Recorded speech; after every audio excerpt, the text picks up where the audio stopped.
سید الانبیاء والمرسلین حبیب العالمین ابو القاسم محمد اللهم صل علی محمد وعلى آله الطيبين الطاهرين سيما بقية الله في الأرضين. قال الله تعالى في كتابه الكريم أعوذ بالله من الشيطان الرجيم إن الدين عند الله الإسلام.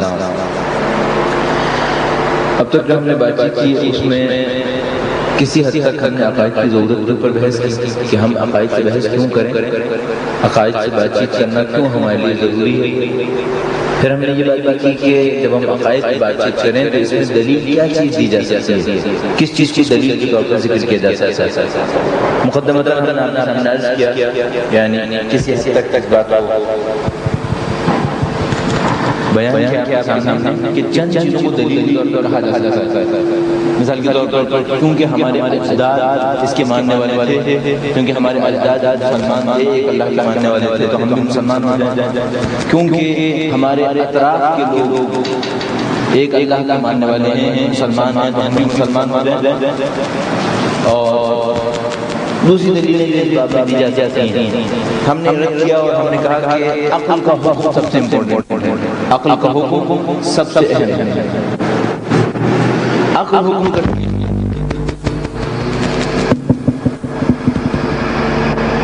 عقل ہم سے کہتی ہے کہ ہمیں ایک اللہ کا حکم ماننا چاہیے، اللہ تعالیٰ کا حکم مانتے ہیں اور دین اسلام کی طرف آتے ہیں ایک کو قبول کر. اب آپ سوچیے کہ دین خود کیا چیز ہے، خود دین کیا چیز ہے. یعنی ہم یہ کہہ رہے ہیں ایک ہمارے پاس دین اسلام ہے، ایک ہمارے پاس دین عیسائیت ہے، ایک ہمارے پاس دین یہودیت ہے. دین کیا ہے؟ دین کو کس طریقے سے لیا جائے؟ اچھا، دین ایک عجیب فینومینا ہے. ہمیشہ سے کائنات کے اندر جب جہاں کہیں بھی آپ ٹریس کرتے چلے جائیے دین کے اثر کو پائیں گے. اب ہم ایک بہتر جگہ پہ آ گئے، اس جگہ کے مقابلے میں یہ جگہ کافی بہتر ہے، امپروومنٹ. ٹھیک ہے نا، ہوا بھی یہاں پہ زیادہ ہے اور میں چاہوں گا کہ آپ لوگ زیادہ سکون سے میری بات کو سن یعنی دوسرے لوگوں کی بات کو سن پائیں گے. وہاں پر تھوڑی سی گرمی بھی زیادہ لگ رہی تھی، مجھے بھی زیادہ لگ رہی تھی، لیکن آپ کو بہت زیادہ لگ رہی ہوگی. پر اب ماحول کافی بہتر ہے تو اب آپ اپنے آپ کو قانع کیجیے کہ اب آپ بہتر جگہ پر ہیں تاکہ آپ زیادہ آرام سے اپنے کام کو انجام دے سکیں. سوچو دین خود کیا چیز ہے. میرا اپنا یہ خیال ہے کہ ہم لوگ بعض چیزوں کے اتنے عادی ہو جاتے ہیں، بعض چیزوں کی اتنی عادت ہمیں ہو جاتی ہے کہ ہم ان کے اوپر غور کرنا بند کر دیتے ہیں. مثال کے طور پر اگر کوئی آپ سے پوچھے دن کیا ہوتا ہے، دن رات کے مقابلے میں آپ سے پوچھے دن کیا ہوتا ہے تو آپ کیا جواب میں کہیں گے؟ آپ کہیں گے بہت واضح سی بات ہے، دن کیا ہوتا ہے. میں کیا بتاؤں کہ دن کیا ہوتا ہے؟ دن یہی کچھ ہوتا ہے جو ابھی ہے. اب یہ اسی طرح سے کرتے ہیں. تو اگر کوئی ہم سے پوچھے دین کیا ہوتا ہے تو ہم پھنس جائیں گے ایک دفعہ اور کہیں گے دین کیا پوچھ رہا ہے، یہ دین کیا ہوتا ہے؟ دین وہی ہوتا ہے جو ہے یعنی اسلام. لیکن ذرا غور فرمائیے کہ دین ہوتا کیا ہے تو آپ کو یہ پتہ چلے گا کہ ہم دین کے ماننے والے کیوں ہیں. اب آپ ایک مثال کے طور پر ایک مثال کے ذریعے اس کو سمجھنے کی کوشش کیجیے. وہ یہ کہ آپ نے یقیناً کہیں نہ کہیں اپنی زندگی میں کشش شکل کا قانون سنا ہوگا، گریویٹی کا قانون آپ نے کہیں نہ کہیں سنا ہے. آپ کو پتا ہے کہ نیوٹن نے اس کو کشف کیا. ذرا سوچیے کہ اگر نیوٹن کشف نہ کرتا تو کیا شکل کا قانون نہیں ہوتا؟ نہیں، شکل کا قانون تو ویسے بھی تھا، چاہے نیوٹن کشف کرتا چاہے نیوٹن کشف نہ کرتا. اسے کشف کیے ہوئے شاید 200-250 سال ہوئے ہوں گے زیادہ، لیکن پہلے بھی تھا، آج بھی ہے، اور اگر ہزاروں سال کی اور جیتے رہیں تو شاید یہ قانون ابھی بھی باقی رہے گا. ہم سمجھتے ہیں دین بھی ایک حقیقت ہے، جس طرح کشش شکل ایک حقیقت ہے. آپ نے سمجھ لیا تب بھی رہے گی، نہیں سمجھا تھا تب بھی رہے گی. دین بھی ایک حقیقت ہے، آپ سمجھ لیں آپ اس کے ماننے والے بن جائیں گے، نہیں آپ سمجھیں گے آپ اس کے ماننے والے نہیں بنیں گے، لیکن وہ اپنی جگہ کے اوپر باقی رہے گا. وہ کس طریقے سے؟ وہ اس طریقے سے دین کی بنیاد ہے، کم سے کم دین اسلام کے اوپر ہم بات کر رہے ہیں بھی، دین اسلام کی بنیاد ہے ایک اللہ کے ہونے پر، ایک خدا ہے. یہ دین اسلام کی بنیاد ہے، توحید دین اسلام کی بنیاد ہے. یہ تصور کیسے ہمارے ذہن میں آیا؟ جس طرح نیوٹن کے ذہن میں کشش ثقل کا تصور آیا، اس نے لوگوں کو سمجھایا کہ دیکھو تم لوگ مانو یا نہ مانو یہ گریویٹی ہے، بالکل اسی طرح اللہ کا تصور ہے. اللہ ہے کائنات کے اندر. نبی آ کر کیا کرتے ہیں؟ نبی آ کر لوگوں کو سمجھانے کی کوشش کرتے ہیں کہ اس حقیقت کو نظر انداز مت کرو. یہ حقیقت دنیا کے اوپر حاکم ہے کہ یہاں پر ایک خدا ہے، ایک اللہ ہے، اس کو سمجھ جاؤ. نہیں سمجھو گے تب بھی اللہ کا کوئی تم بگاڑ نہیں سکتے، وہ اپنی جگہ کے اوپر باقی رہے گا. تو کوئی اگر ہم سے پوچھے کہ دین کیا ہے، ہم کہیں گے، اپنے الفاظ میں یہ کہنا چاہوں گا کہ میں نے یہاں پہ ایک تعبیر لکھی تھی آپ کے لیے، حقائق پر مبنی حیات و کائنات کو دیکھنے کا خاص انداز. میں نے اپنے طور پہ لکھا تھا حقائق پر مبنی حیات اور کائنات کو دیکھنے کا ایک خاص انداز ہے. دین میں در حقیقت ہم کائنات کی ایک خاص تفسیر کر رہے ہوتے ہیں، دین میں ہم حیات کی ایک خاص تفسیر کر رہے ہوتے ہیں. دیکھیے فرض کر لیجیے آپ کسی کارخانے کے اندر جائیں، آپ کسی کارخانے کے اندر جائیں اور پوچھیں یہ کارخانہ کس چیز کا ہے. ابتدائی سوال کیے جا سکتے ہیں یہ کارخانہ کس چیز کا ہے، یہ کارخانہ کس کی ملکیت ہے، یہ کارخانہ کب بنا. جب یہ ساری چیزیں آپ کو پتہ چل جائیں گی تو کارخانے کی نسبت آپ کا ایک ویو بن جائے گا، آپ کا دیکھنے کا ایک انداز بن جائے گا. ہم اس کائنات کے بارے میں معلومات حاصل کرتے ہیں دین کے ذریعے سے تاکہ کائنات کو دیکھنے کا ایک انداز ہمارے پاس بن جائے. کیا کیا معلومات ہم حاصل کرتے ہیں؟ وہ یہ کہ یہ کائنات کہاں سے آئی ہے، اس کائنات کا اختتام کیا ہے، کوئی اس کائنات کا خالق ہے یا نہیں ہے. جب یہ سب کچھ ہمیں پتہ چل جاتا ہے تو کیا ہو جاتا ہے؟ زندگی اور کائنات کو دیکھنے کا ہمارا انداز بن جاتا ہے. تو دین در حقیقت ایک حقیقت ہے، دین ایک ریئلٹی ہے جس کو ہم سمجھنا چاہتے ہیں اپنے طور پر. جیسے آج اگر کوئی یہ سمجھنا چاہے کہ بھئی پاکستان کب بنا تو اس کو اس کی ہسٹری میں جانا پڑے گا، ہسٹری کو جا کے دیکھے گا. تو ہم کائنات کے بارے میں جاننا چاہتے ہیں کائنات کیسے بنی، اس کائنات کا اختتام کیا ہے، کائنات میں زندگی گزارنے کا طریقہ کیا ہے. تو ہم کس کی اسٹڈی کرتے ہیں؟ ہم دین کی اسٹڈی کرتے ہیں. تو آپ اس بات کو اچھی طرح سوچ کے رکھیے کہ بالکل جس طرح آپ مثال کے طور پر فزکس کے اندر سرٹن لاز کو اسٹڈی کر رہے ہوتے ہیں. کیوں اسٹڈی کر رہے ہوتے ہیں آپ لاز کو؟ جب میں سیکنڈ ایئر میں بعض قوانین پڑھ رہا تھا تو مجھے یہ سمجھ میں نہیں آتا تھا، یعنی میرے ذہن کے گوشے میں بھی شاید نہیں تھا کہ یہ قوانین در حقیقت حقائق ہیں جن کو ہم سمجھنے کی کوشش کر رہے ہوتے ہیں تاکہ کائنات کو بہتر طریقے سے سمجھ لیں. آپ فرض کر لیجیے میکینکس کا ایک قانون پڑھ رہے ہوتے ہیں. کیوں پڑھ رہے ہوتے ہیں؟ آپ چاہتے ہیں کائنات کو زیادہ اچھی طرح سے سمجھ لیں. دین بالکل ایک ایسی چیز ہے، ہم دین پڑھ رہے ہوتے ہیں تاکہ کائنات کو سمجھنا شروع کر دیں، کائنات ہمیں سمجھ میں آئے. ذرا سا سوچیے اپنے دماغ میں، فرض کر لیجیے آپ کے سامنے ایک پیکٹ پڑا ہے، پیکٹ، اس پیکٹ کے اندر دو پاسبلٹیز ہیں. آپ کے دماغ میں اس طریقے سے آ رہا ہے کہ اس پیکٹ کے اندر دو پاسبلٹیز ہیں. ممکن ہے یہ سگریٹ کا ایک خالی ڈبہ ہو، ممکن ہے یہ سگریٹ کا ایک خالی ڈبہ ہو. اگر یہ سگریٹ کا ایک خالی ڈبہ ہے ایک پاسبلٹی ہے. دوسری پاسبلٹی یہ ہے کہ ممکن ہے کہ یہ کوئی بارودی سرنگ ہو، ممکن ہے یہ کوئی بارودی سرنگ ہو.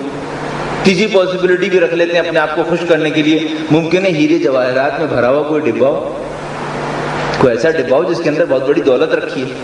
اگر یہ تین چیزیں، تین پاسبلٹیز ڈبے میں ہیں تو تینوں کے بارے میں ہمارا رد عمل کیا ایک جیسا ہوتا ہے؟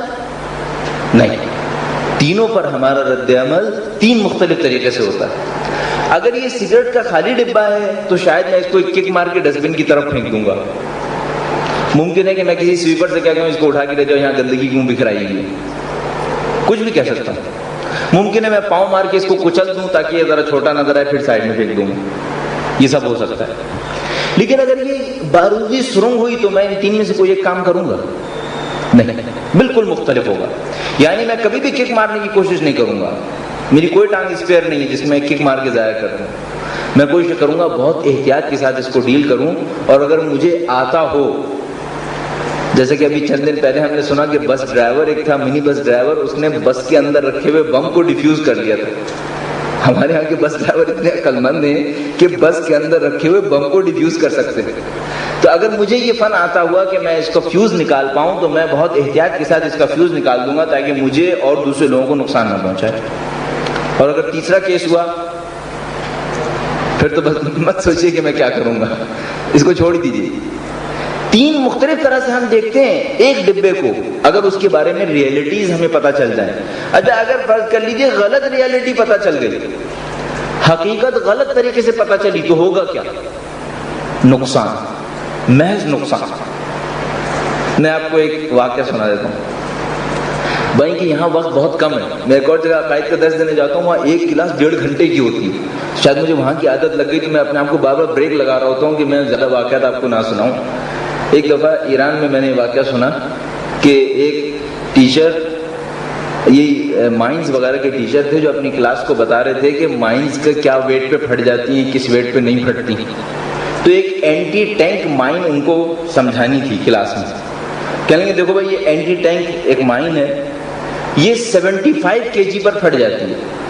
75 کلو کا وزن جب اس کے اوپر پڑتا ہے تو یہ مائن پھٹ جاتی ہے. اور گاڑی گزرتی ہے تو یہاں لگایا جاتا ہے، وہاں لگایا جاتا ہے. کہنے لگے اب تمہیں اگر پریکٹیکلی دیکھنا ہے تو میں تمہیں دکھا بھی سکتا ہوں.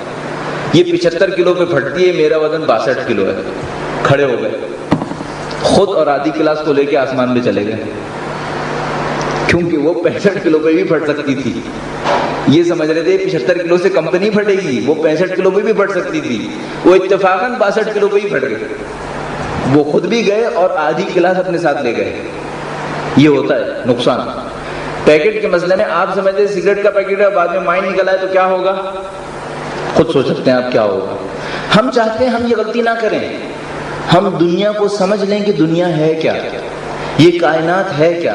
اس کو سمجھنے کی خاطر ہم دین کا سہارا لیتے ہیں. ہم دین کا سہارا لیتے ہیں تاکہ کائنات کے حقائق کو سمجھ لیں. کائنات کے حقائق کو سمجھ لیں گے پھر ہمارا کام آسان ہو جائے گا. پھر ہم اس سے جو ہماری ڈیلنگ ہوگی وہ اچھی ڈیلنگ ہوگی، پراپر ڈیلنگ ہوگی، پھر ہم کامیابی تک پہنچ پائیں گے. لہذا دین در حقیقت جو ہم سمجھ پاتے ہیں حقائق کا مجموعہ ہے. ہم ان حقائق کو جان رہے ہوتے ہیں تاکہ اپنے لیے زیادہ بہتر ماحول فراہم کر سکیں. جب ہمارے پاس ریئلٹیز ہوں گی تو ہم زیادہ بہتر طریقے سے اس کو ڈیل کر پائیں گے. اچھا جناب، اب میں آپ کو چاہوں گا کہ میں اللہ تعالیٰ کے بارے میں آپ کو کچھ دلیلیں دوں جس سے یہ ثابت ہو کہ خدا ہے. لیکن اس سے پہلے کہ میں دلیلیں دوں ایک سوال کا جواب دینا چاہوں گا، بلکہ میں آپ سے ایک سوال پوچھ لیتا ہوں یہاں پر. آپ مجھے بتائیے گا کہ کیا اللہ کے ہونے پر مسلمانوں کے پاس کوئی دلیل ہے یا دلیل نہیں ہے؟ کیا خیال ہے آپ کا؟ اللہ کے ہونے پر مسلمانوں کے پاس کوئی دلیل ہے یا نہیں ہے؟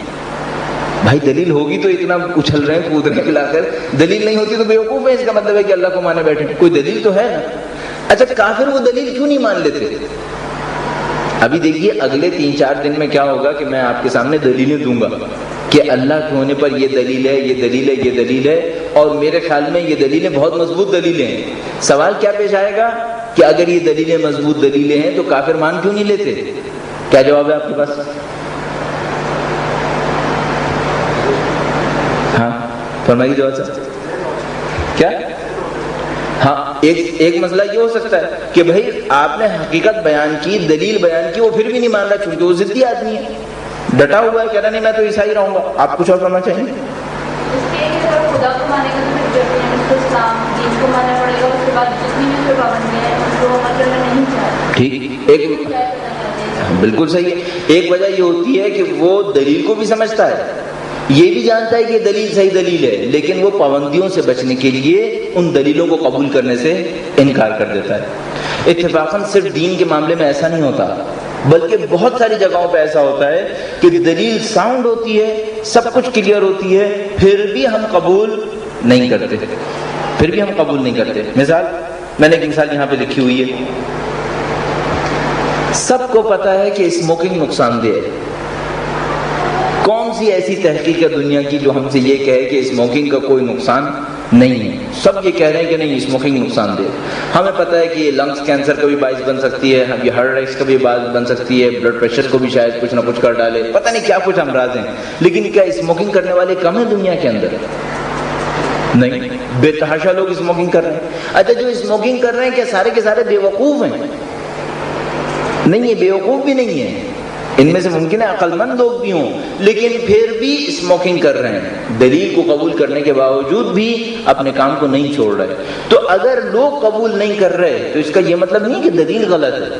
ممکن ہے دلیل صحیح دلیل ہو لیکن لوگ قبول نہیں کر رہے. کیوں؟ ان کے اپنے ذاتی اغراض و مقاصد، ان کے اپنے آئیڈیاز ہیں جن کو وہ چینج نہیں کرنا چاہتے.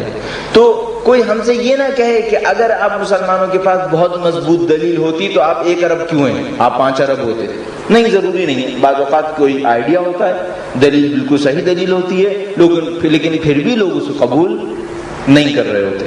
اب اس کی مثالیں اور بھی بہت زیادہ ہیں، ہم اس سے آگے بڑھنے کی کوشش کرتے ہیں. دلیل دیں تو ایک اور پرابلم سامنے آتی ہے. ایک دفعہ میں ایران سے یہاں آیا پاکستان، تو میرا ایک بہت پرانا دوست ہوتا تھا، وہ مجھ سے کہنے لگا کہ اچھا میرے سامنے خدا کو ثابت کر کے دکھاؤ. میں نے کہا تو کوئی پرابلم ہی نہیں. دل میں سوچا کہ یہ تو بہت آسان ہے. میں نے اس کو ایک دلیل دی کہ بھائی یہ دلیل ہے اللہ تعالیٰ کے ہونے پر. کہنے لگا ہاں دلیل تو میں قبول کر رہا ہوں لیکن اللہ کیسے ثابت ہوگا؟ مجھے سمجھ میں نہیں آیا کیا رہا ہے. دلیل تو قبول کر رہا ہوں، اللہ کیسے ثابت ہوگا؟ میں سمجھا کہ یعنی کہنا چاہ رہا ہے کہ دلیل اس کو سمجھ میں نہیں آ رہی. میں نے ایک اور دلیل دی. میں نے کہا دیکھو بھائی یہ ایک اور دلیل. کہنے لگا یار دیکھو دلیلیں تو میں قبول کرتا ہوں لیکن خدا ثابت نہیں ہوا. اب پرابلم اس کی یہ تھی کہ یہ سمجھ رہا تھا کہ شاید میں اللہ تعالیٰ کو ہتھیلی بھی رکھ کے دکھاؤں گا کہ دیکھو بھائی یہ خدا ہے، یہ ثابت ہو گیا. نہیں، ایسے نہیں ہوتا. یہی عقل ہوتی ہے بس، اس کے علاوہ کچھ نہیں ہے. اللہ تک پہنچنے کا جو ہمارا راستہ ہے وہ مائکروسکوپس تو نہیں ہے کہ ہم مائکروسکوپس کے ذریعے سے اللہ تعالیٰ کو دیکھیں گے یا ٹیلیسکوپس کے ذریعے سے اللہ تعالیٰ کو دیکھیں گے. اللہ تعالیٰ کو جانچنے کا طریقہ کار ہمارے پاس، اللہ تعالیٰ کو سمجھنے کا، ثابت کرنے کا طریقہ کار عقل ہے. اس کے علاوہ کوئی طریقہ نہیں ہے. اس کے علاوہ جو طریقہ ہے، مثلا فرض کر لیجئے شہود جس کو ہم لوگ کہتے ہیں، کہ آپ دل میں اتنے پاک و صاف ہو جائیں کہ آپ اپنی مانوی تربیت کے ذریعے پروردگار تک رسائی حاصل کر لیں. یہ طریقہ تو میرے اور آپ کے لیے میسر نہیں ہے. یعنی ممکن بھی ہو تو اتنا سخت ہے کہ فی الحال کم سے کم ہم اس مقام پر نہیں پہنچے. ہمارے پاس جو اس وقت طریقہ ہے وہ صرف عقل ہے اور عقلی دلائل کے ذریعے سے اللہ تعالیٰ تک پہنچنا. اب اگر دلیل عقلی صحیح ہے، میں اور آپ قبول کرتے ہیں تو خدا تعالیٰ ثابت ہوگا، اور اگر عقلی دلیل صحیح نہیں ہے، آپ کے اور میرے خیال میں اس کے اوپر اعتراضات کیے جا سکتے ہیں، تو پھر خدا ثابت نہیں ہو پائے گا. تو جو کچھ ہمارے پاس ہے وہ عقلی دلیل ہے، اس کے علاوہ اور کوئی چیز نہیں ہے. یہ میں سارے مقدمات آپ کے سامنے طے کر رہا ہوں تاکہ آپ اس سے پہلے کہ ان دلائل پر پہنچیں آپ اپنے طور پر پریپیئر ہو چکے ہوں. ایک بات اور مقدمتاً عرض کرنا چاہوں گا، وہ یہ کہ اگر خدا ثابت نہ ہو تو کیا پریشانی ہو جائے گی. اگر خدا کو میں آپ کے سامنے دلیلیں دوں گا، فرض کریں یہ دلیلیں غلط نکل آئیں، ہوگا کیا؟ ہوگا صرف اتنا کہ میں کائنات کی کوئی مناسب تفسیر نہیں کر پاؤں گا. اس کائنات کی تفسیر میرے اپنے خیال میں صرف دین کے ذریعے سے میسر ہے. صرف اللہ تعالیٰ کے ذریعے میں کائنات کی تفسیر کر سکتا ہوں، اس کے علاوہ کائنات کی تفسیر کرنے کا کوئی معقول ذریعہ میرے پاس نہیں ہے. اگر آپ کو یاد ہو میں نے آپ سے کہا تھا کہ 3 اہم سوالات ہیں ہمارے پاس. ابتدا کیا ہے، انتہا کیا ہے، زندگی گزارنے کا طریقہ کیا ہے. فرض کرتے ہیں ہم خدا اور اللہ ان سب کو نکال دیتے ہیں، ان سب کے بارے میں سوچنا بند کر دیتے ہیں. فرض کرتے ہیں جیسے ہمارے لیے ثابت ہو گیا کہ خدا ہے ہی نہیں. ہوگا کیا؟ پھر ہوگا یہ کہ ہمیں چند سوالات کے جواب دینے پڑیں گے. سوال ختم نہیں ہو جائیں گے، سوال پھر بھی باقی رہیں گے. دیکھیے میں یہاں پر ہوں اس دنیا کے اندر، خدا نہیں ہے، تو سوال یہ کہ میں کہاں سے آیا ہوں. یہ سوال تو باقی رہے گا نا اپنی جگہ کے اوپر. میں ہوں یہاں پر، یہ کائنات ہے، یہ دنیا ہے. اگر خدا نہیں ہے تو یہ سب کہاں سے آیا؟ اب دیکھیے کہ اگر خدا کو ہٹا دیتے ہیں تو پھر ہم کیسے اس بات کی تفسیر کریں گے کہ یہ سارا خدا، یہ سارا سسٹم کہاں سے آیا. تھوڑا سا وقت لگا کر اس کو دیکھیے تاکہ پھر ہم مزید آگے بڑھیں. کہ ہم نے دلیلیں دیں اور خدا ثابت نہیں ہو پایا، یا ہمیں دلیلیں دینے سے بھی کوئی سروکار نہیں ہے، خدا نہیں ہے، ہم نہیں جانتے کیوں نہیں ہے. اب سوال یہ ہے کہ یہ کائنات ہے یا نہیں ہے. یہ کائنات تو ہے، زمین، فضا اور اس کائنات کے مختلف اجزاء، فلکیات میں جو کچھ آپ مطالعہ فرماتے ہیں، یہ سب کہاں سے آئی؟ تو اس کی جو بہترین تفسیر اب تک میں سمجھ پایا جو خدا نہ ماننے والوں نے دی ہے، خدا نہ ماننے والوں نے جو اس کی بہترین تفسیر فراہم کی ہے، اس کو ہم ایک تھیوری کہتے ہیں، اس کو ہم بگ بینگ تھیوری کا نام دیتے ہیں.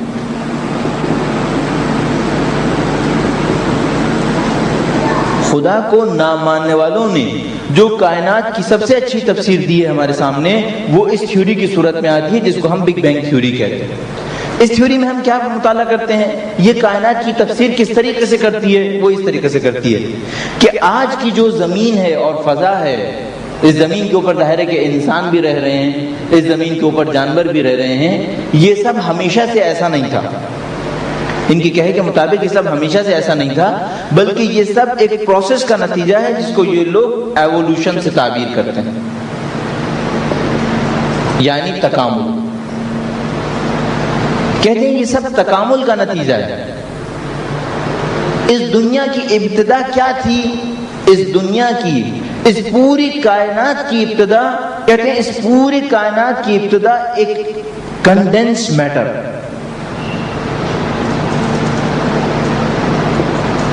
ایک ایسا میٹر کہ جو ملا ہوا تھا۔ ستارے سیارے نہیں تھے، زمین آج یہ جو ابھی ہم مشاہدہ کر رہے ہیں کہ ہمارے پاس کچھ سورج ہیں، چاند ہیں، ستارے ہیں، سیارے ہیں، یہ سب کچھ نہیں تھا۔ یہ سب کچھ ملا ہوا ایک کنڈینس میٹر تھا۔ کب تھا نہیں معلوم، ہم کب کہہ پائیں گے؟ اربوں سال پہلے۔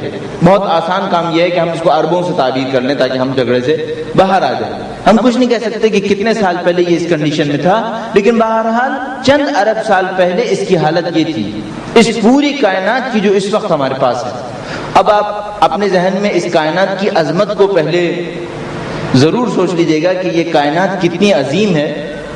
میں چاہوں گا کہ 2-4 منٹ لگا کے اس کائنات کی عظمت کو سوچ لیں، اس کے بعد اس بات کو سوچ لیجئے کہ یہ پہلے ایک جیسے تھا، اس طرح اس فارم کے اندر تھا۔ عظمت کیا ہے؟ وہ یہ ہے، لائٹ 1 سیکنڈ میں کتنے ڈسٹینس طے کرتی ہے؟ جی 3 انٹو یہ کیا ہوگا؟ کلومیٹرز ہوگا، کیا ہوگا؟ Metres per second. اگر ہم اس کو بہت سمپلیفائی کر لیتے ہیں، بہت سمپلیفائی کر لیتے ہیں تو ہم یوں کہیں گے تقریباً 1,00,000 کلومیٹر پر سیکنڈ۔ مجھے پتا ہے یہ فگر بہت کم ہے، اس سے کہیں زیادہ ہے، لیکن میں اپنی آسانی کی خاطر جو بھی میں عرض کرتا ہوں، کیوں؟ فرض کرتے ہیں لائٹ 1,00,000 کلومیٹر پر سیکنڈ کی سپیڈ سے چل رہی ہے، ٹھیک ہے؟ 1 منٹ میں کتنا فاصلہ طے کرے گی؟ 1 منٹ اگر ہمیں جاننا ہے تو انٹو 60 کر لیجئے، صحیح؟ 1 منٹ میں اتنا فاصلہ طے کرے گی۔ 1 گھنٹے میں کتنا فاصلہ طے کرے گی؟ ایک اور 60 سے ملٹیپلائی کر دیجئے، 1,00,000 ضرب 60 کلومیٹر پر سیکنڈ، یہ کتنی دیر میں ہو گیا؟ 1 گھنٹے میں۔ 1 مہینے میں، 1 دن میں کتنا فاصلہ طے کرے گی؟ انٹو 24، ٹھیک ہے؟ 1 دن میں پتا چل گیا۔ 1 مہینے میں کتنا فاصلہ طے کرے گی؟ ضرب 30، اور 1 سال میں انٹو کتنا کرو؟ 12 مہینے یہاں لے لیا، ٹھیک ہے؟ یہ سارا فاصلہ لائٹ کتنی دیر میں طے کرتی ہے؟ 1 سال میں۔ 1 سال میں، 1 سال میں جو روشنی فاصلہ طے کرتی ہے وہ اتنا ہے۔ اب اس کو اگر میں ضرب دینا شروع کر دوں تو پتہ نہیں کتنا اچھا ڈیجٹ کا مجھے کیلکولیٹر چاہیے ہوگا تاکہ مجھے اس کی مقدار پتہ چل جائے کلومیٹر پر سیکنڈ میں۔ اب آپ سوچئے یہ وہ فاصلہ ہے جو روشنی 1 سال میں طے کرتی ہے۔ ہمارے پاس پروفس ہیں کہ کچھ سیارے زمین سے 1000 لائٹ ایئر کے برابر پر ہیں۔ پروفس ہیں کہ کچھ سیارے زمین سے، یہ وہ مقدار ہے جو زمین 1 سال میں طے کرتی ہے۔ اگر اس کو 1000 سے ضرب دے دیں تب ہمیں پتہ چلے گا زمین 1000 سال میں، لائٹ 1000 سال میں کتنا فاصلہ طے کرتی ہے۔ ہمیں پتہ ہے کہ کچھ سیارے ایسے ہیں جو اتنے ڈسٹینس پر موجود ہیں۔ یہ ڈسٹینس کتنا بن رہا ہے؟ اربوں کلومیٹرز بن جائے گا۔ یہ اربوں کلومیٹر فاصلے پر سیارے موجود ہیں۔ اب اس کائنات کی عظمت آپ کو سمجھ میں آ رہی کہ یہ کائنات کتنی بڑی ہے؟ یہ کائنات اربوں کلومیٹرز تک پھیلی ہوئی ہے۔ اور اربوں کلومیٹر ظاہر ہے صرف ایک ڈائریکشن میں نہیں پھیلی ہوئی بلکہ چاروں طرف۔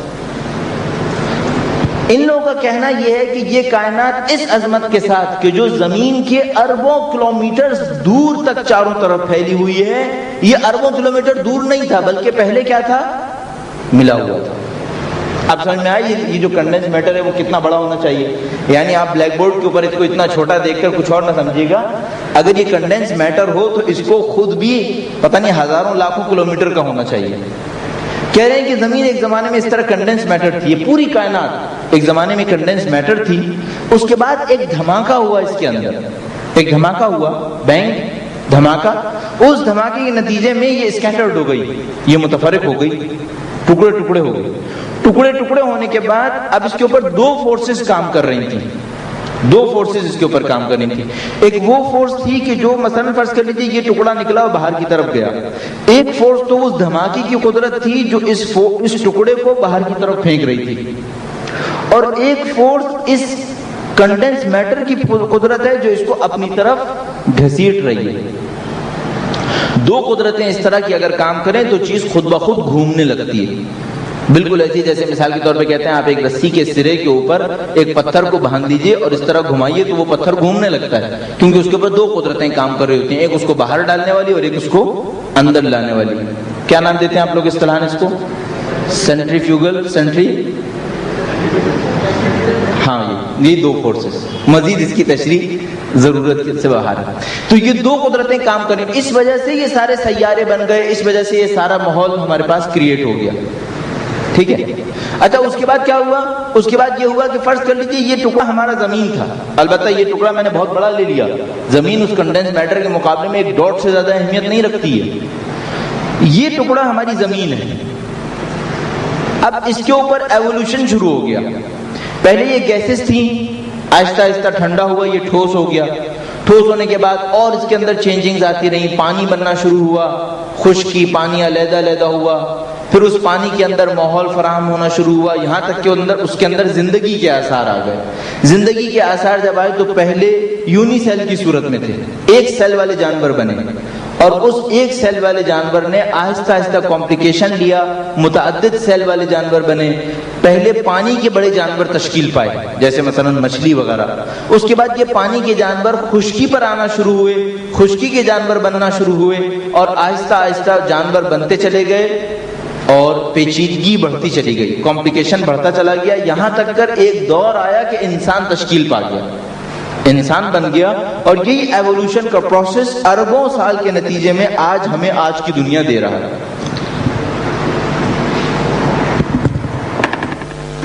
اگر ہم خدا کو قبول نہ کریں تو یہ تھیوری ہے ہمارے سامنے جو کائنات کی اب تک کی بہترین تفسیر ہمیں دے رہی ہے، ٹھیک ہے۔ اگر ہم خدا کو قبول کر لیتے ہیں تو پھر میں بتاؤں گا کہ فرق کیا پڑے گا، لیکن اگر خدا کو قبول نہ کریں تو یہ تھیوری ہمارے سامنے ہے جو ہم سے یہ کہہ رہی ہے کہ کائنات کی ابتدا ایک کنڈنس میٹر سے تھی، اور اس کنڈنس میٹر نے ایوولوشن کے ذریعے سے اس فارم کو اختیار کر لیا جو آج میرے اور آپ کے پاس ہے۔ اس تھیوری کے اوپر کوئی اعتراض آپ کے ذہن میں آتا ہے؟ اگر نہیں آئے تو آپ قبول کر لیجیے اور باقی کلاسیں چھوڑ کے چلے جائیے، بہت آسان ہے۔ آدم علیہ السلام کا تو کوئی مسئلہ ہی نہیں ہوگا، اس کی وجہ یہ ہے اگر ہم اس تھیوری کو قبول کریں تو ہمیں یہ کہنا پڑے گا کہ یہ جتنا بھی خدا کی باتیں کی جا رہی ہیں یہ سب جھوٹ ہے، کوئی خدا نہیں ہے، کوئی خدا نہیں ہے، خدا سب جھوٹ ہے، یہ لوگوں کی اپنے ذہن کی بنائی ہوئی باتیں ہیں۔ یہ البتہ میں آپ سے چاہوں گا تھوڑا سا مزید غور فرمائیے گا، ممکن ہے ہم ایک وقت آئے خدا کو بھی قبول کریں اور بگ بینگ تھیوری کو بھی قبول کر لیں، عرض کر رہا ہوں یہ ہو سکتا ہے، یہ بھی ہو سکتا ہے، ٹھیک ہے۔ ابھی رکیے گا ذرا اس پہ غور کر لیجیے، فرض کریں خدا نہیں تھا، یہ سب خود بخود ہو رہا ہے، اب اس کے اوپر کوئی اعتراض ہے آپ کو؟ کیا اعتراض ہے؟ یہ کنڈنس میٹر کہاں سے آیا؟ ٹھیک ہے، انہوں نے کہا کہ بھائی سب سے بڑی پرابلم ہمارے سامنے یہ آ رہی ہے کہ کنڈنس میٹر آیا کہاں سے۔ اس سوال کے جواب میں آپ سے ایک بات کہنا چاہوں گا، آپ خدا کو ماننا چاہتے ہیں؟ خدا کہاں سے آیا؟ کچھ تو جواب دیں گے نا آپ، کہ خدا یوں ہے خدا وہ ہے. جو بھی آپ جواب دیں گے وہ کنڈنس میٹر کے لیے یہی جواب دے گا. سمجھ رہے؟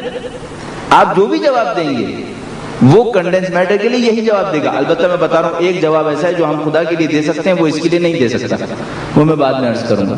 کوئی اور اعتراض آپ کے ذہن میں آتا ہے؟ بہت اچھی بات, یہ میرے خیال میں بہت بڑا پوائنٹ ہے. ان کا کہنا یہ ہے کہ دھماکہ ہوا ہے. صحیح. اب میرے ذہن میں جو بات بالکل نہیں آ رہی وہ یہ ہے, فرض کر لیجئے یہ مارکر انچینجنگ کنڈیشنز میں رکھا ہوا ہو, انچینجنگ کنڈیشنز, ناقابل تبدیل حالات کے اندر رکھا ہے. اس کے اوپر نہ کوئی نمی آ رہی ہے, نہ کوئی گرمی آ رہی ہے, نہ کوئی پریشر ہے, کسی بھی قسم کی کوئی چیز نہیں ہے. کیا یہ تبدیل ہوگا؟ نہیں ہوگا.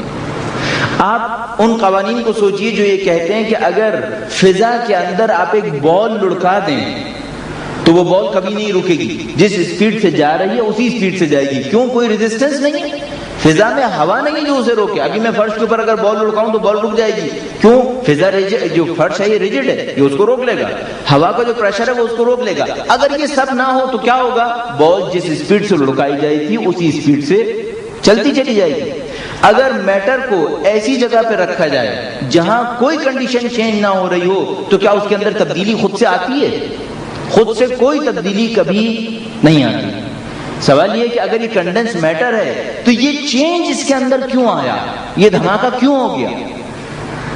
اب آپ کہیں کہ بھائی یہ دھماکہ 5 ارب سال پہلے ہوا ہے, تو میں کہوں گا 6 ارب سال پہلے کیوں نہیں ہو گیا تھا؟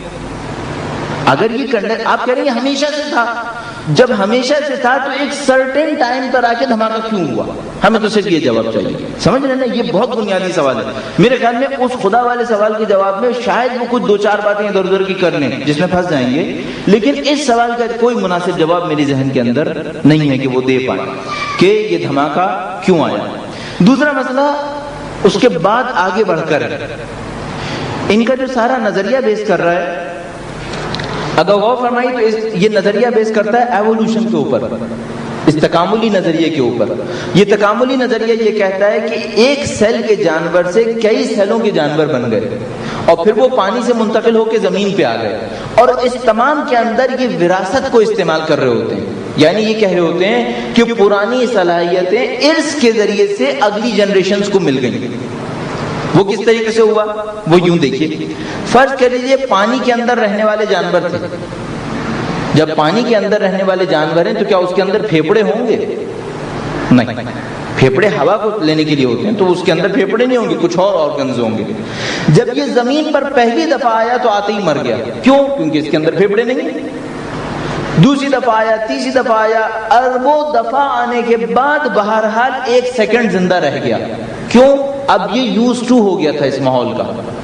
ان کا کہنا اس طریقے سے ہے کہ یہ پانی کا جانور نکل کے زمین پہ آیا, کروڑوں دفعہ مر گیا, لیکن بہرحال آہستہ آہستہ اس نے اپنے آپ کو اڈاپٹ کر لیا, اور اڈاپٹ کرنے کے بعد اب اس کے اندر ایسے آرگنز بن گئے کہ یہ ہوا کو جذب کر پائے. یہ سانس لے تو اس کو کوئی نقصان نہیں ہوگا. سوال یہ ہے کہ یہ جو آنے والا جانور مر جاتا ہے, یہ یہاں رہنے والوں کو وراثت میں کیسے کوئی چیز سمجھا دیتا ہے؟ دیکھیے, اگر ایک مشین میں میرا ہاتھ گیا اور خدا نہ کرے کٹ گیا, تو میں باقی ہوں اپنی اولاد کو سمجھا سکتا ہوں کہ اس مشین کے نزدیک نہیں جانا. کیوں؟ کیونکہ اس کے نزدیک جانے سے ہاتھ کٹ جاتا ہے. لیکن اگر میں مشین کے نزدیک گیا اور میری گردن کٹ گئی, کیا میں اب بھی اپنے بچوں کو سمجھا سکتا ہوں کہ اس مشین کے نزدیک مت جانا؟ اب میں ہوں ہی نہیں کہ میں سمجھاؤں. صرف ایک صورتحال رہ جاتی ہے کہ وہ بچہ خود مشین کے نزدیک جائے اور میری ڈیڈ باڈی کو پڑا ہوا دیکھے. تو یہ جو جانور یہاں رہ رہے ہیں, انہوں نے کیسے اس بات کو سمجھ لیا کہ یہاں جو زمین کے اوپر جانور ہے اس کو کیا ضرورت ہے؟ سمجھ رہے ہیں آپ؟ جبکہ یہ ابھی جانور ہیں, عقل شعور کو نہیں پہنچے, ابھی انسانوں کی عقل و شعور ان کے اندر نہیں ہے. اور اس سے بھی عجیب بات میں آپ سے عرض کروں کہ نیشنل جیوگرافک کے اندر میں نے خود پڑھا کہ وہ یہ کہہ رہے ہیں کہ ایک سرٹن ٹائم ایسا آیا تھا کہ جب یہ جانور جو پانی کے اندر رہ رہے تھے خشکی پر آئے, اور پھر دوبارہ خشکی والے جانوروں کا سلسلہ ختم ہو گیا, اور پھر دوبارہ پانی والے جانوروں کا سلسلہ شروع ہو گیا, اور پھر دوبارہ وہ لوگ خشکی کے اوپر آئے. یہ بات میری سمجھ میں نہیں آتی, کس طریقے سے ایسا ہو رہا ہے کہ یہ جو خشکی والے جانور ہیں یہ دوبارہ مڑ کے کہاں چلے گئے؟ پانی کے اندر چلے گئے, اور پھر دوبارہ پانی سے اٹھ کے یہاں پر آ گئے. یہ بات میری سمجھ میں نہیں آ رہی. اور جو کل میں نے 36 کروڑ سال پہلے بات کہی تھی وہ اسی نے وہاں پر کہا تھا کہ ہم لیٹسٹ تحقیق کے مطابق یہ سمجھ پا رہے ہیں. بہرحال میرا اپنا یہ خیال ہے کہ اس تھیوری کے اندر گیپس بہت زیادہ ہیں، اور یہ تھیوری کم سے کم ان بنیادی اشکالات کے ساتھ جو میں نے ابھی آپ کے سامنے چند عرض کیے، ان کے ساتھ کائنات کی صحیح مناسب تفسیر دینے سے قاصر ہے. ہمارے خیال میں ایسا نہیں ہو پا رہا. اس کے ذریعے سے ہمیں کائنات کی تفسیر حاصل نہیں ہو پا رہی. اگر ہو بھی جاتی تب بھی ہمارے پاس کچھ دلیلیں ایسی ہیں جو ہمیں بتا رہی ہیں کہ یہاں بنانے والے کی ضرورت ہے، بنانے والے کی ضرورت ہے. ممکن ہے ہم یہ پروسیس بعد میں قبول کر لیں. کیوں؟ دھماکہ کس نے ایجاد کیا؟ ہم کیا خدا نے ایجاد کیا؟ اب بات صحیح. کنڈنس میٹر کہاں سے آیا؟ خدا متعال نے ایجاد کیا، خلق کیا. یہ بات صحیح ہو جائے گی. ان جانوروں کے اندر پھیپڑے کیوں آئے؟ خدا متعال نے ڈالے. یہ بات صحیح ہو جائے گی. اگر خدا کو قبول کریں تو پھر ممکن ہے یہ تھیوری ہم قبول کر لیں، لیکن اگر خدا کو مائنس کریں پھر اس تھیوری کا صحیح ہونا ہمارے خیال میں معقول کام نہیں ہوگا. کل میں انشاءاللہ آپ کے سامنے عرض کروں گا کہ کیوں ہم خداوند متعال کو قبول کرنے پر مجبور ہیں. کون سی ایسی عقلی دلیلیں ہیں جو ہم سے کہہ رہی ہیں کہ اس کائنات کے اندر خدا کا ہونا ضروری ہے. خدا کے بغیر ہم اس کائنات کو نہیں تفسیر کر پائیں گے. انشاءاللہ کل میں آپ کے سامنے عرض کروں گا. درود بھیجیے محمد وعلی محمد. اللہم صلی اللہ علیہ. اچھا، اب اگر آپ کے ذہن میں کوئی سوال یا کوئی ایسی کوئی بات آتی ہے آج کے حوالے سے تو بیان فرمائیے گا. ایسی کوئی چیز آتی ہے آپ کے ذہن میں کہ شاید اس کو یہاں پہ ڈسکس کیا جانا چاہیے تو بہتر ہوگا. یعنی بعض چیزیں ایسی ہوتی ہیں کہ جو انسان سمجھ رہا ہوتا ہے لیکن چاہتا ہے اگر اس کے اوپر تھوڑا سا اور پوائنٹ آؤٹ کیا جائے اس کو تو شاید بہتر ہو. ایسی کوئی چیز آپ کے ذہن میں آتی ہے؟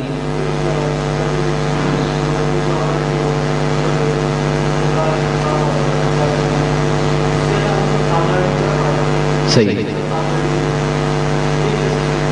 ہاں ٹھیک ہے. وہ اس طریقے سے کہ جیسے میں نے ابھی سگریٹ کے وہ ڈبے والی مثال میں کہا آپ سے، جب میں کسی بھی چیز دنیا کے کسی بھی چیز کے مقابلے میں آتا ہوں تو میں چاہتا ہوں میں اس کے بارے میں کامیابی حاصل کر لوں. اپنی زندگی کے بارے میں آتا ہوں تو کامیابی چاہتا ہوں یا نہیں چاہتا؟ ظاہر میں اپنے حیات کے بارے میں بھی کامیابی چاہتا ہوں. اس کامیابی کو میں کب حاصل کر پاؤں گا؟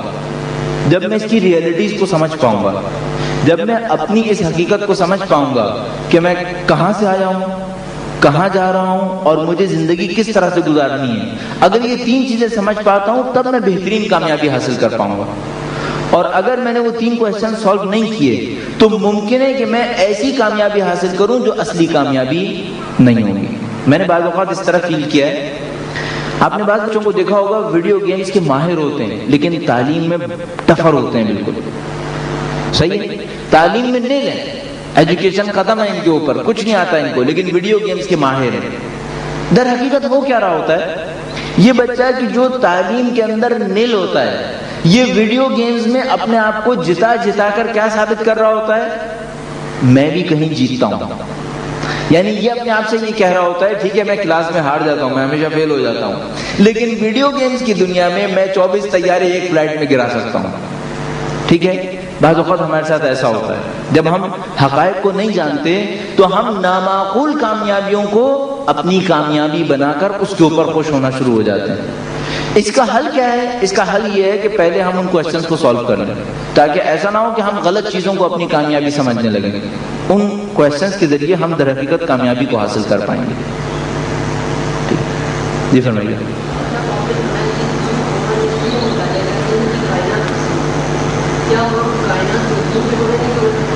ہاں بالکل صحیح. در حقیقت انہوں نے کائنات کو سمجھنے کا یہ طریقہ رکھا ہوا ہے. ہمارے خیال میں یہ طریقہ معقول طریقہ نہیں ہے. دوسرا مسئلہ، ابھی جب میں عقلی دلیلیں آپ کے سامنے دوں گا یا تو وہ عقلی دلیلیں غلط ہیں تو پھر تو خدا نہیں ہے، پھر ہمیں کوئی ضرورت نہیں خدا کو ماننے کی. لیکن اگر وہ عقلی دلیلیں صحیح ہیں تو میں خدا کو کیوں نہ مانوں؟ بالکل ایسا جہاں تک مجھے یاد آ رہا ہے جو میں نے پڑھا تھا وہ یہ کہ فرض کر لیجئے آپ نے تھیوری آف ریلیٹیوٹی کے بارے میں شاید کہیں نہ کہیں سنا ہو، آئنسٹائن کی تھیوری آف ریلیٹیوٹی. کیا کسی نے اس ڈائمینشن کو دیکھا ہے جو لمبائی چوڑائی کے علاوہ ہے؟ مثال کے طور پر ٹائم کا جو ڈائمینشن ہے کیا میں نے اور آپ نے دیکھا ہے؟ دیکھا تو نہیں ہے، لیکن ہم اس تھیوری کے ذریعے سمجھ پاتے ہیں کہ بہرحال کچھ حقیقت ہے اس کے اندر۔ اب وہ تھیوری ریلیٹیوٹی بڑی جسے کہتے ہیں ہم نے غلط اس جگہ پہ غلط مثال کے طور پہ دے دی، ورنہ اس کی ریئلٹی حقیقت کیا ہے، وہ یہ کہہ رہی ہے کہ اگر آپ اسپیڈ آف لائٹ سے ٹریول کریں تو آپ کا حجم بے انتہا ہو جائے گا، وقت آپ کے لیے کوئی حیثیت نہیں رکھے گا۔ کیا ہم نے دیکھا؟ نہیں دیکھا۔ اس کی وجہ یہ کہ کسی نے بھی اسپیڈ آف لائٹ سے ٹریولنگ آج تک نہیں کی، لیکن یہ تھیوری صحیح تھیوری ہے۔ کیوں؟ ہماری عقل کہتی ہے کہ جو کیلکولیشنز کی گئی ہیں وہ کیلکولیشنز صحیح کیلکولیشنز ہیں۔ ہم بہت دفعہ حقائق کو اس لیے تسلیم کر رہے ہوتے ہیں کہ ہماری عقل کے پاس اس کے علاوہ کوئی ذریعہ نہیں ہوتا۔ ہماری عقل ہم سے کہتی ہے، جو میں دلیلیں آپ کے سامنے ابھی دوں گا کل، اس کے ہوتے ہوئے کہ یہاں پر ایک خدا کی ضرورت ہے، ایک اللہ کی ضرورت ہے، اس کے بغیر یہ بات صحیح نہیں بنتی۔ اگر وہ دلیلیں صحیح ہیں تو ہم خدا کو مانیں گے، اگر وہ دلیلیں غلط ہیں پھر واقعاً ہمیں خدا کو ماننے کی کوئی ضرورت نہیں ہے۔ جب اس خدا کو مان لیتے ہیں تو فائدہ کیا بنتا ہے؟ فائدہ یہ ہوتا ہے کہ ہم حقائق کو صحیح سمجھ پاتے ہیں، ہم اس کائنات کی صحیح تفسیر کر پاتے ہیں، اپنی صحیح تفسیر کر پاتے ہیں، ورنہ در حقیقت ہم مشکل کا شکار ہو جاتے ہیں۔ انشاءاللہ ان دلائل کے بعد ہم اس بات کے اوپر دوبارہ پلٹ کے آئیں گے اور ذکر کریں گے اس کا۔ انشاءاللہ کل دوبارہ اپنی بحث کو جاری رکھیں گے۔ درود بھیجیں محمد و آل محمد۔